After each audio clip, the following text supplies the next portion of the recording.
the next episode of Swinging with Queen and Hippy. This is episode 4, A Life of Liberation and Nurturing Unconditional Love. I'm Hit Queen. And I am Hippy. Hello, everybody. Bam. So we come to you through the coronavirus pandemic because we feel like once this is over, our lifestyle is going to be in full force because everyone who's waiting to play is going to be insanely ready to get out there.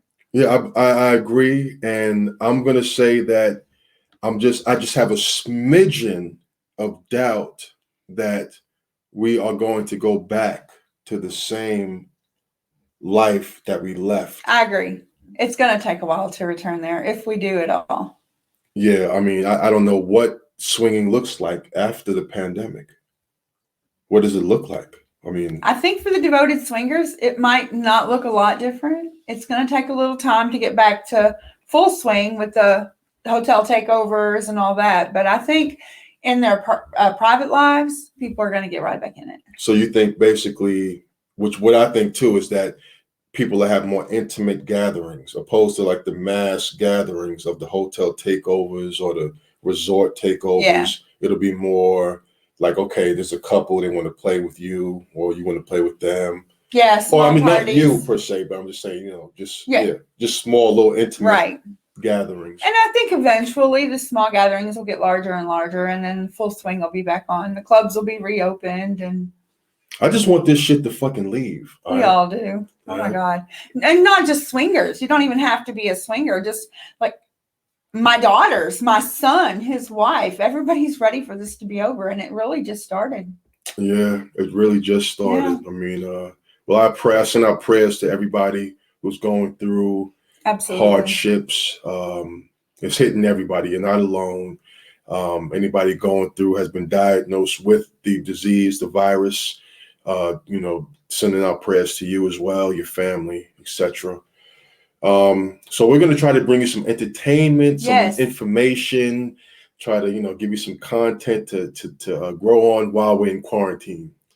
So we are Life of Sexual Liberation and Nurturing Unconditional Love. Yeah. Okay. So the sexual liberation is something that people don't think about.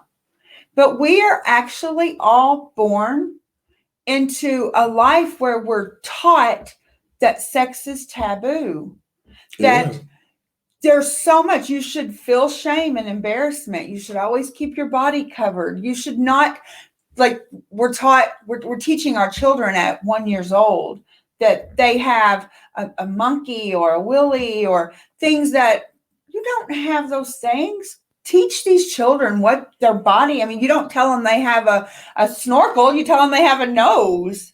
Yeah, I'm saying, actually, when you look at kids and children, every both my children, when they were babies, ran around ass naked. And they loved it. They laughed and, ran around ass naked. And then we stopped that. Right. It's really called affecting a footprint, I believe it is, where you go to the cradle to program individuals into thinking how to create society. And from the cradle, we really throw cages on our babies. And in some cases, such as that, when your child reaches 2 or 3 or 4, you have to teach them to wear clothing because there's so many pedophiles out there. Yeah, of course. Yeah. But the point is, as you're maturing, your frame of mind is that you need to wear clothing and it needs to have everything covered up. This cleavage that I'm showing would be horrible in a lot of different venues, arenas, and by people. Mm-hmm. And there's nothing wrong with the way I'm dressed right now. No, not at all. It looks fabulous from my position. I'm not showing anything. But you need to, I think that the problem is finding a balance between, liberation, freedom, and then, dealing with the fact that we're not alone. If you and I were on an island, we could run around ass naked all day long. Yeah.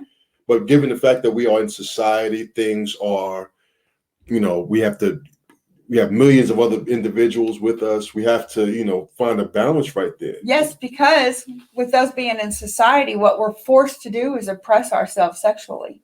Yeah, and every other way as well. Yes, and it doesn't matter if you're gay, that they've termed in the closet, because you feel the need to oppress yourself. And people don't realize that leads to self-loathing and depression, and in cases, suicide. I mean, it's a terrible thing to have to be forced to oppress yourself to the point where you lose your own identity. And that's one of the things that the lifestyle provides for, I would say, I could speak for both of us, is a sense of, liberation, coupled with, nurturing that unconditional love within that. Yeah, because this lifestyle is so sex positive, and it's not just sex as in the act of sex. It's sex as in everything that word could consist of. How you dress, how you walk. It's positive. I mean, it builds your self-esteem. It allows you to look at others and see past any oppression that they feel. Like, you don't look at the gay person and turn your nose down on them. You look at them with pride, like, oh, look, they have come out of the closet and they are living their best life. Yeah, it establishes, like, I would say, a sense of, just acceptance. Yes. And it promotes confidence. It promotes freedom. It promotes trust. It promotes all of these things: sensuality, sexuality, learning and understanding. It promotes all of that. I would definitely agree. Yeah. Definitely agree. So, did we cover what has been taught? We did. We're down to here. Okay. True sexual liberation and self-awareness. Okay. Dig in. So, to be truly self-liberated and to have awareness of yourself doesn't mean you abandon all control. You still have to act responsibly. You can't, you could go out there acting like a whore, and that's fine too. If you choose to sleep with 20 men in a month, that is your business. But is that being a whore, or is that just being sexually adventurous? It's all in context. I agree. Because I don't, it's, the definition of a whore opposed to somebody being sexually adventurous is totally different. I haven't looked the definitions up, but I personally would feel like if I had 20 men in 30 days that I'm probably a whore, but I might enjoy it. So there's always that. It's about enjoying life, and it's about expressing yourself and being open. Have I had 20 men in 30 days? No. I once had about 12 chicks. I was saying about 3 weeks. One time I went to one of my close friends. He played for the Dallas Mavericks, and I won't say his name, but he broke both his wrists. So I guess you can identify him from that if you do that research. He broke both his wrists during the game, and I had to go down there and help him. And during that time, man, it was like, wow, I felt like a whore. Well, there you go. Maybe it is the same. So it's important for everyone to know that sex is not just for procreation. And I think it's a primitive desire that, our brain tells us that's what we need to do is procreate. But there's so much more to sex, because if it was just for procreation, we would be like lions and animals in the animal kingdom that only have the desire to do it when the female's in heat. And I would agree. I'm 90% in agreement with you on that one. The 10% is being responsible. Oh, definitely. I mean, because what I believe is that the reason why the act of sex feels so good is because fundamentally it is to procreate. I can agree with that. So, I mean, you would just think like when you're fucking and you're having sex, it is actually that function is to create life. Now, we being an enhanced, human species, I guess we, like you said, we find entertainment and enjoyment in that. Absolutely. Without having to have the need to procreate. Yeah, because I feel like when you're laying in bed at night, and like I'm single, and And I'm not going to lie. I mean, almost everybody masturbates. Probably not everybody, but you a lot of people. Masturbate? Are you sure? I thought it was. No. All right. So when you're laying in bed at night and you're alone and you get a desire to masturbate, that comes from within. It comes from your brain. It comes from what you thought. It comes from what you saw that day. Mm-hmm. It comes from your clit or your dick getting hard or tingling or whatever. Yeah. But also it's deeper than that because it's your hormones. It's estrogen. It's testosterone telling you that there's a need for you to do that. I actually masturbated this morning. Well, you're ahead of me today. Yeah, I don't know if that was too much information, but it's just one of those things. I mean, it's not just solely for procreation. It's just it's a need. It feels good, and with that need, being compelled, you have to execute responsibility. And if you think from head to toe, all of the parts of your body that are involved in sex, whether it's your brain, your eyes, your mouth, your breast, your clit, your ass, your hands. Mm-hmm. Your hormones, and add to that the fact that it's great cardio, so it's super exercise. See, when I suggested that to you, you know what I'm saying, it was like, okay, I'm glad you took me serious on that. Well, yeah, I mean, that's exercise. I know it is. That is nice exercise. I know it is. And sometimes, depending on what all takes place in a play session, it can be extremely good exercise. Yeah, I need to get a 6-pack, actually. I'm trying to focus on the position that enhances the 6-pack. Well, then don't lay flat on your back and let the woman do the riding. Not saying that I do that, okay? I don't do that. But, yeah, I got you. Okay, so feeling sexy and confident will give you the ability to do different things. Like you can be self-compassionate. You can learn to really love yourself, put yourself first. Mm-hmm. When you feel sexy and confident, you think more about your own body. Mm-hmm. So that gives you the ability to, maybe it is give you the ability to exercise more and just be a healthier person all around. Mm-hmm. It can also give you the ability to conquer areas of your life that you struggle with. Yeah, so it's not just physical, it's also mental and spiritual. Absolutely. And if you're sexy and confident, you may feel the ability stronger to help others. No, definitely. Yeah. Definitely. I mean, when you're boxed in and you're taught, this is wrong or this is right, or you're supposed to look this way or that way, it really limits you as a human being. I mean, me being, entering into the lifestyle and experiencing that liberation, me with my dad bod, I'll go out and stand next to, somebody that's chiseled like the Hulk and feel, just as valuable. Yeah. Just as attractive, just as spicy in a positive way, as he does or she does. And as a thick woman, I have a beautiful 6-foot tall redhead friend that's gorgeous. You know who I'm talking about. Mm-hmm. She's a queen of spades also. And standing behind her or beside her, I feel just as confident. Mm-hmm. And she's gorgeous. If I could pick any one person I wanted to look like, it might be her. Oh, wow. And yes, you know who you are. So we also want to talk about sex positivity and how that promotes great sex. Okay. So I think the better you feel about yourself when you're about to engage in play, it allows you to carry that over to that play activity.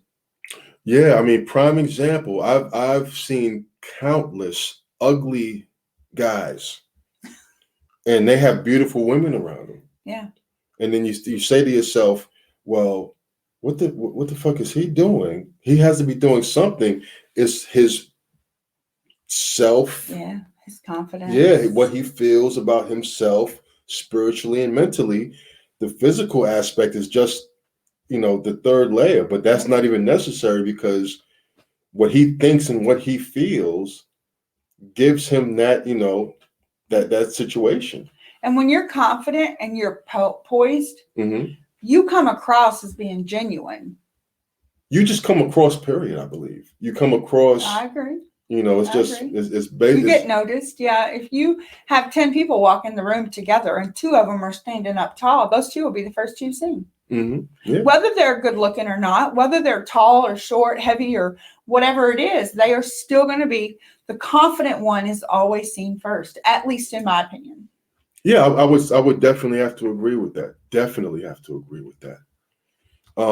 So let's get into, if we can, the nurturing of unconditional love and the Go right challenges of ahead. that. Get us started.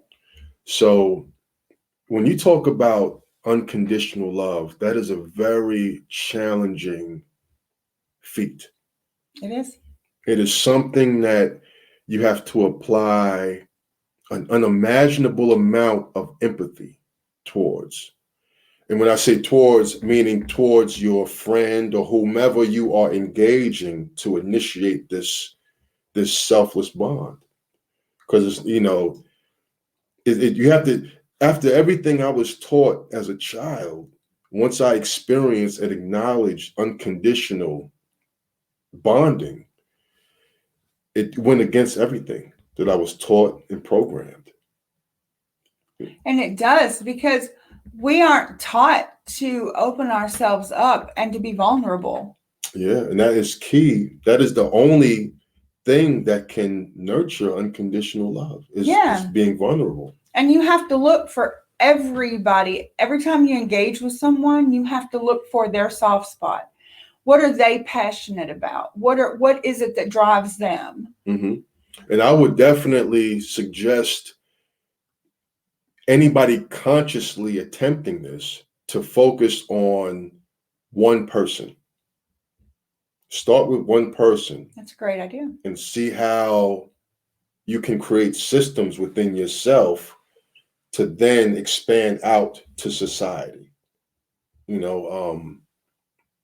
That's what I would suggest. Something that I took a class a few years ago. I was head of a women's committee, and they sent us out of state on a training mission, and we learned about implicit bias. Have you ever heard of that? No. Implicit bias is where you walk into a room and you see someone standing there and you instantly form an opinion of that person. So what they did was they had a projection on the screen, and there were all kinds of pictures of people, and our goal was to, what is your first thought of this person? Mm-hmm. So if it was a 23-year-old black man with dreads, everybody was going, oh, he's a rapper. Mm-hmm. Well, maybe he's not. Maybe he works with me at the factory, or maybe he works with you. Or maybe he's an engineer or a doctor or anything. Yeah, exactly. Mm-hmm. And so that's something that I really try not to do, is I try not to ever look at, the 70-year-old who's walking with a hunched over back and think, oh, she's lived a hard life. Or to look at the 3-year-old in the corner crying and think he's in trouble. Maybe he's not. Maybe he just wanted that candy bar and got told no. Mm-hmm, mm-hmm. I mean, that is one thing, going through the whole unconditional process has taught me, you just want to apply empathy. The Bible says, I think, do unto others as you would want them do unto you. And that is a key statement of what we're talking about. Absolutely. But let's try to avoid getting into the Bible topic, because we're going to have people out there watching our show and be like, oh, brother, we just lost them. Yeah, okay. Now, I didn't want to lose you. I've read the Quran, the Torah, the Bible, ancient texts, everything. So I'm not isolating or pro anything or either there, just to get that clear.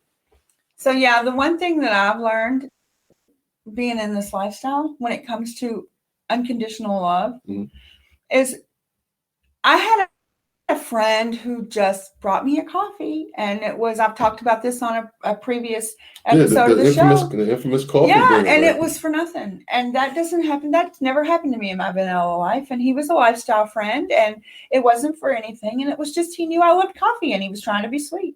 Mm-hmm. And those things, like you said, the infamous coffee guy, it goes a long way. I'm still talking about it. And that was back in January. Definitely. Those little bitty things show unconditional love, and it makes you feel good about yourself.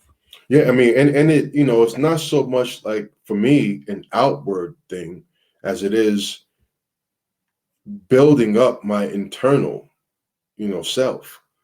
My process of nurturing unconditional love or bonding towards somebody has been extremely painful, because I have a lot of ego. I have a lot of insecurities. I have a lot of all the things that go against what one would need to establish unconditional love, which is why I really am drawn toward that and tend to challenge myself. And I don't have the ego and the insecurity. I have the impatience, and you've seen it several times. Yeah. I'm very impatient. Mm-hmm. And I don't tolerate, well, people saying I'll call you and they don't call, or I'll swing by and they don't swing by, or I'll do this for you if it doesn't get done. I'm very impatient. And it's hard for me to get past that. So, I mean, I would say that, on this path of establishing and then nurturing the unconditional part of yourself, I think you should welcome that pain. You should welcome and acknowledge, why do I feel the way I do, opposed to just reacting. There's been a number of times when we've discussed some things, and you want to fly off the handle. I mean, because of who you are. Yeah. And then but then we talk about it, and then we understand, like, okay, listen, let's just calm down. I have trouble with that. I'm glad I have you there to calm me down. No, I'm glad I have you as well. I mean, for other reasons. I mean, we balance each other out. Yeah, and although there is an infamous coffee guy who one time brought me a coffee, I just want to put on camera to say this one here has brought me 3 or 4 coffees, and even tried today, but Starbucks was closed. So thank you. Oh, no problem. I mean, I'm your partner in crime. We're in this to win this. So we certainly are. Yeah. So something else that I wanted to point out, as going back to loving yourself, is the one thing that I feel almost all females in my life that I know are the most self-conscious about is their body naked. And that goes from girls as young as their early 20s to women older than me. And I took about a year ago a self journey standing in front of the mirror, because I looked in the mirror and I thought, oh my God, I look terrible. And I had already had a cosmetic surgery. I had already had a fat transfer done. And I had already done a few other things for myself, not like surgery, but just things that I felt needed to be done. And looking in front of that mirror, when I realized that I felt I looked terrible, I looked at my body and took a really hard look. And I thought, what is it about my body that I don't like? And what I saw were scars. And then I really got to thinking about each scar. That scar is what saved my daughter's life, because she was born by cesarean. That scar there, that one was the one I got when I was 12 years old and went on vacation with my family to Gatlinburg. And now my parents are both gone. That scar was a scar that I got when I got drunk on tequila one night. That was my tequila scar. And the more I looked at my scars, the more I realized those aren't scars. Those are memories. Beauty marks, memory marks. Yeah, that's my life. And that tells my journey. And now that I don't have my parents with me, I can look at that scar and instantly think of Gatlinburg, the summer I spent with my parents in Gatlinburg.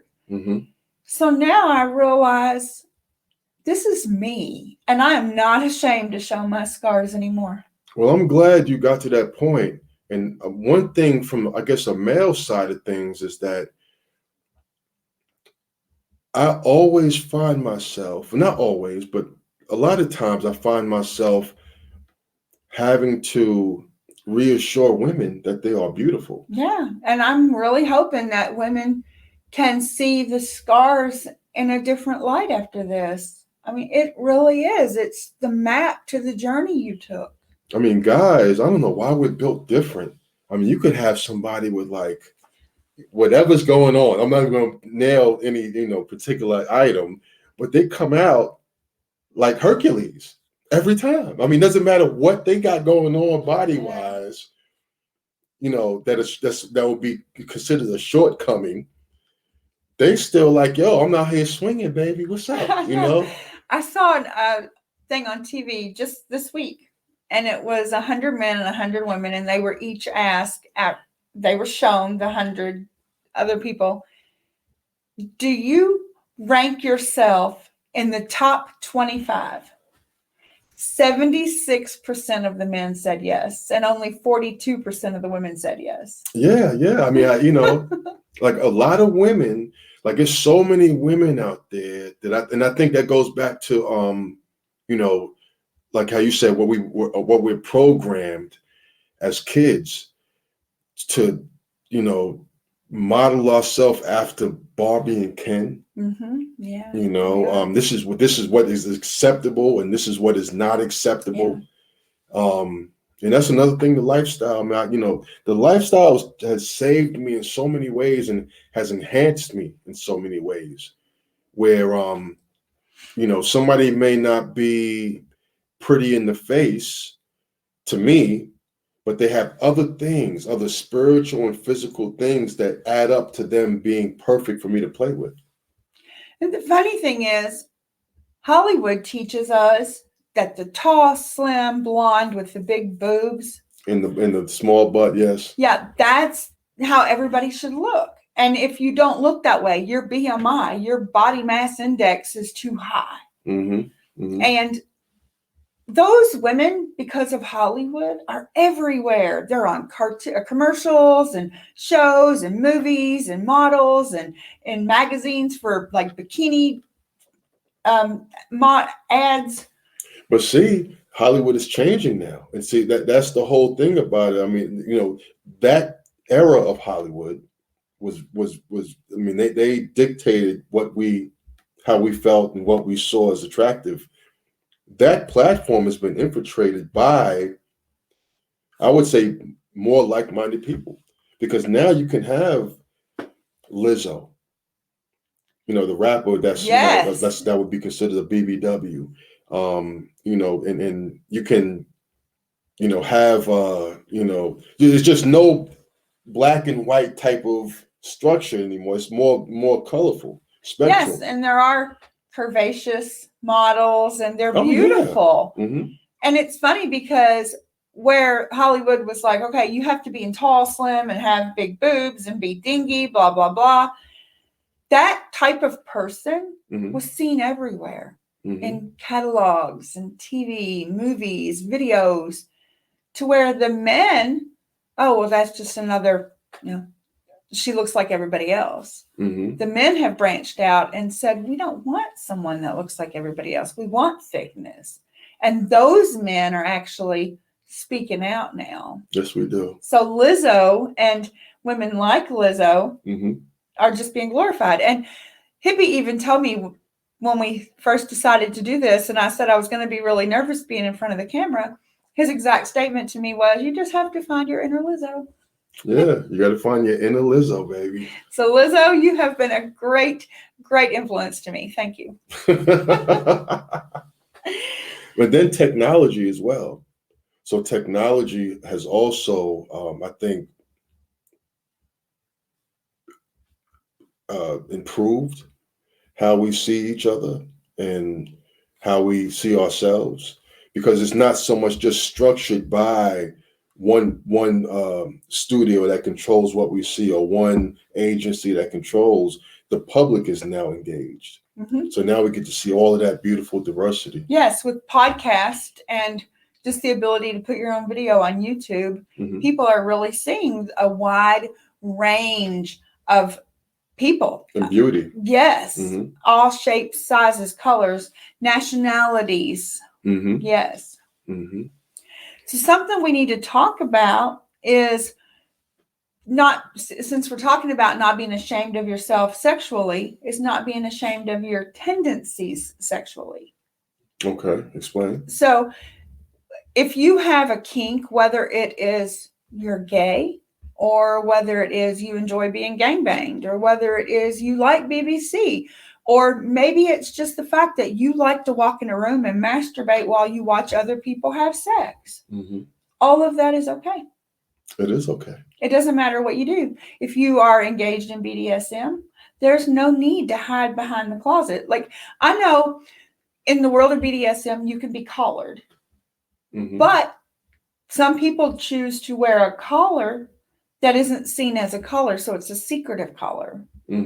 And it might just be a necklace that has a special meaning, or a ring or a bracelet or an anklet, because they don't want other people to know they are collared, because it wouldn't be accepted.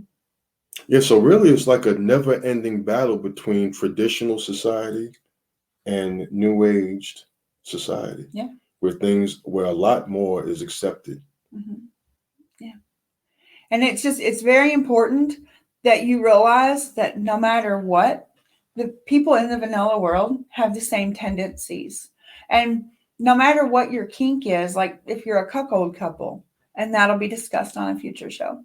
But if you're a cuckold couple and you want to embrace the world of cuckolding, there's all kinds of Facebook groups and other things that can put you in contact with other couples who embrace that same idea. I mean, they actually have a Facebook commercial on that shit where I think Chris Rock was in the commercial.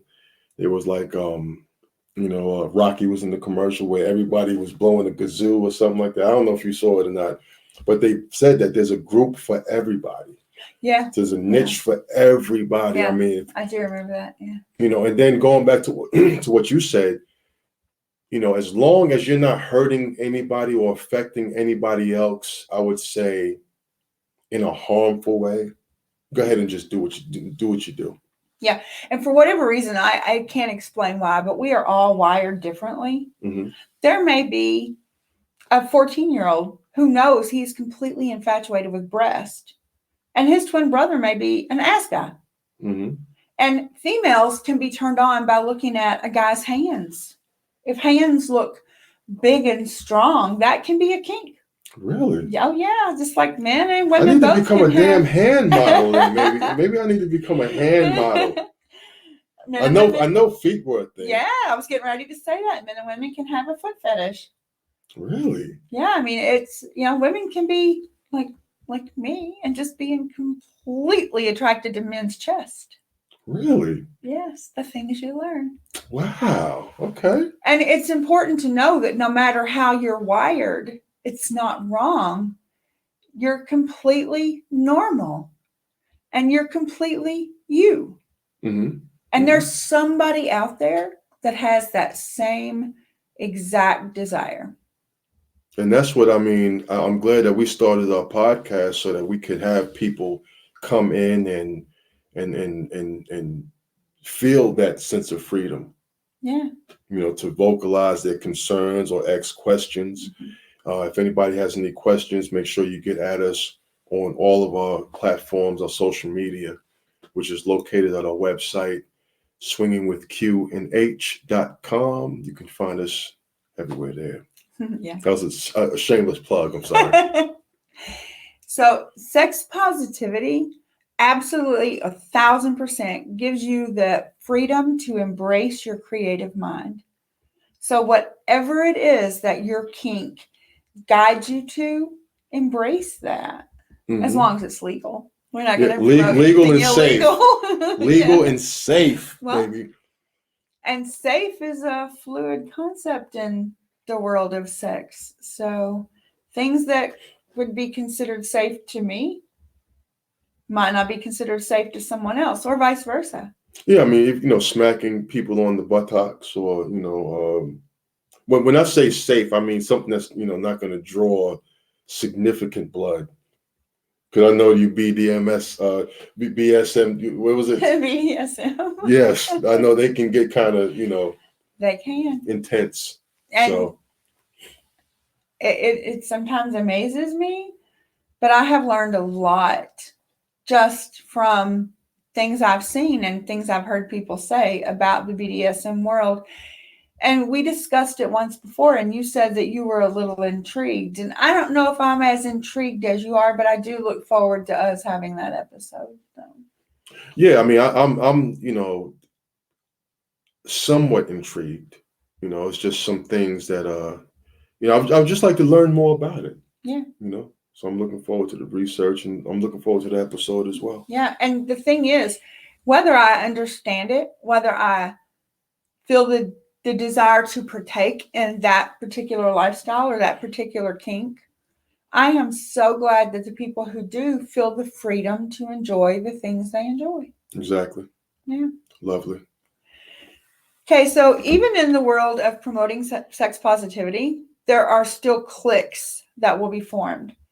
And it's unfortunate. It really is. But there are cliques that will be formed on how you look. There will be cliques that are formed on what your kink is. Mm-hmm. And you may learn from those cliques, or you may learn to avoid those cliques. But the one thing you should learn to do is not bash them because you don't belong. Exactly. Yeah. Just keep it moving. Yeah. Just keep it moving. I mean, absolutely. Because one thing that I think that most people perceive the lifestyle as being is it just one blanket thing.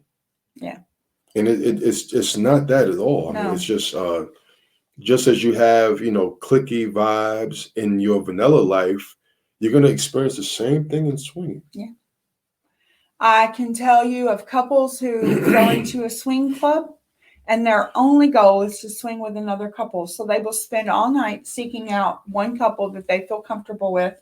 And the 4 people will go into a private room and change partners. I can also tell you of another female who her goal is when she goes into the club is to find as many black men as she can and take them back in one room and play with them in a group setting. Her and however many black men. And it doesn't mean that either one of the parties should be downing the other. No, you definitely shouldn't bash anybody. If excuse me, if something's not your cup of tea, then you just move on. There's been so many times that I've gone into scenarios where I wasn't somebody's style or somebody's taste, or they weren't mine. And you just got to you don't try not to take it personal. You just move on to the next. We have a healthy community of individuals, global, population, where there's more than enough people to play with. Right. If somebody doesn't fit your whatever, just keep it moving. Yeah. Sex positive people can be straight. They can be bisexual. They can be gay. They can be transsexual. They can be pansexual, but they cannot be homophobic in any way. They can't be transphobic. That isn't sex positivity at all. That's just the opposite.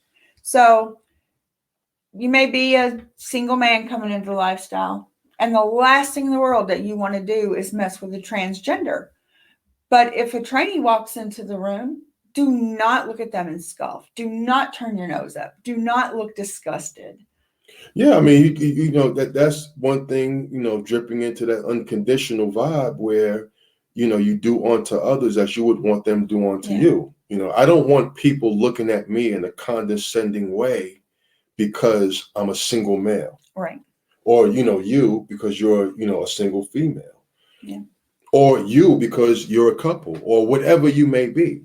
So it's like, just try to really focus on nurturing that unconditional vibe, to keep the community healthy. Yes, I have a transgender friend of mine on my Facebook that she's been there for at least a year. Hi, Francine. And I adore her. I totally adore her. So, you have to be that person that adores everyone.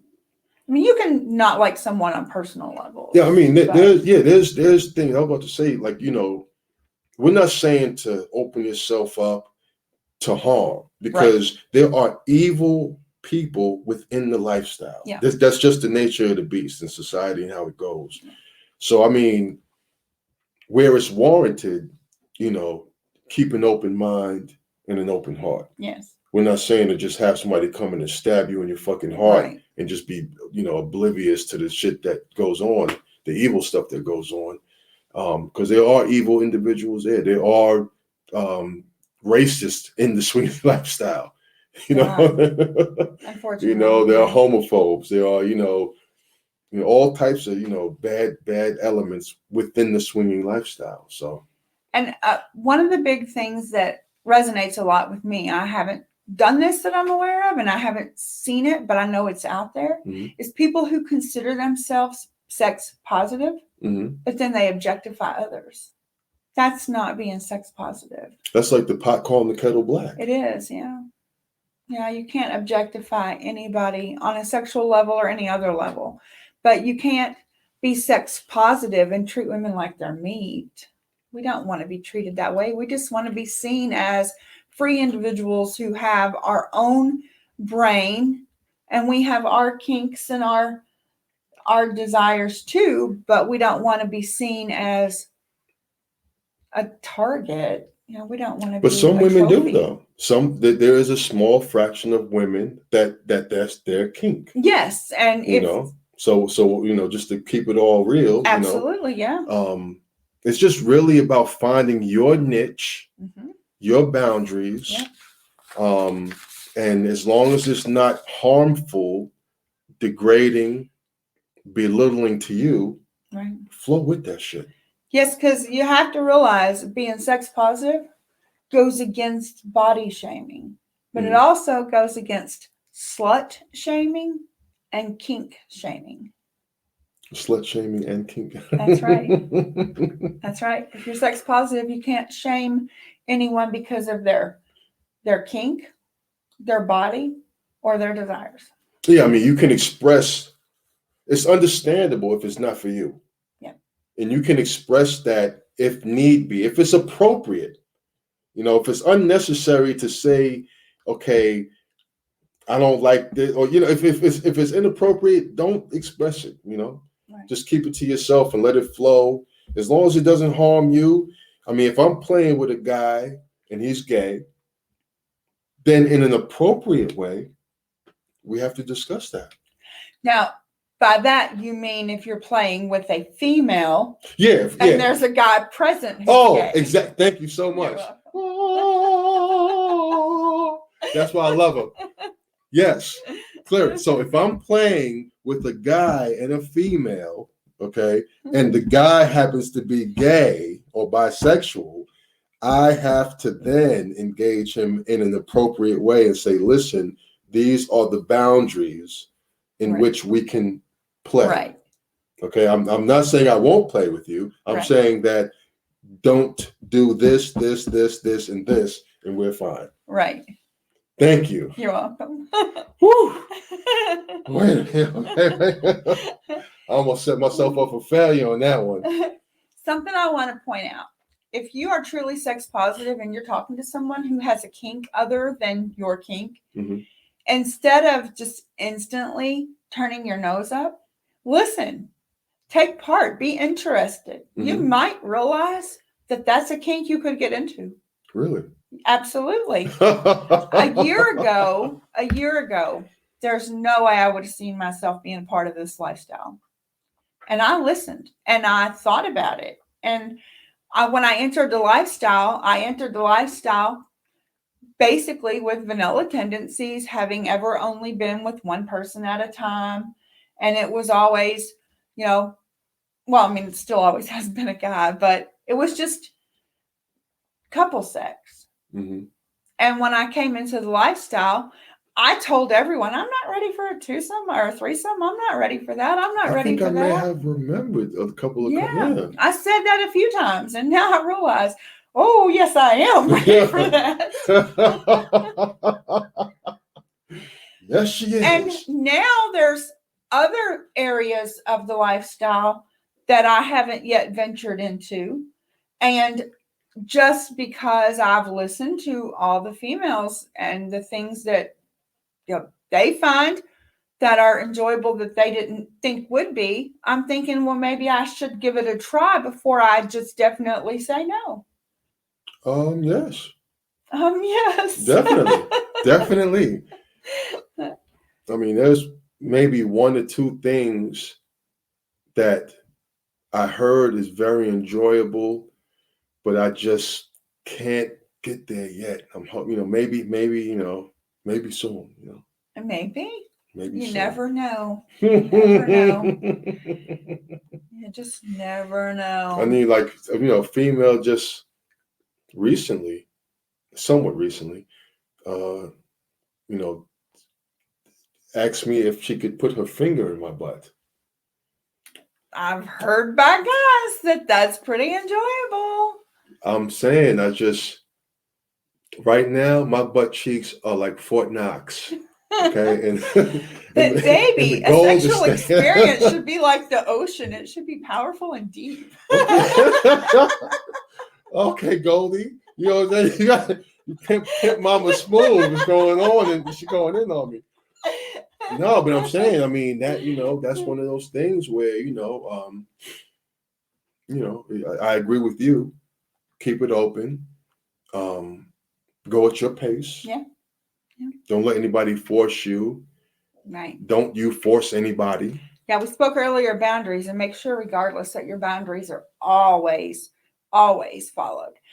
But also know that your boundaries are always going to grow a little. But let them grow at your pace, though. Yes. Don't let anybody, if you set boundaries and that shit is violated, let it be at your pace that these boundaries expand and evolve. And also be aware that those boundaries, whether it's a new kink you haven't yet tried, but you're thinking about it, exposes you to vulnerability.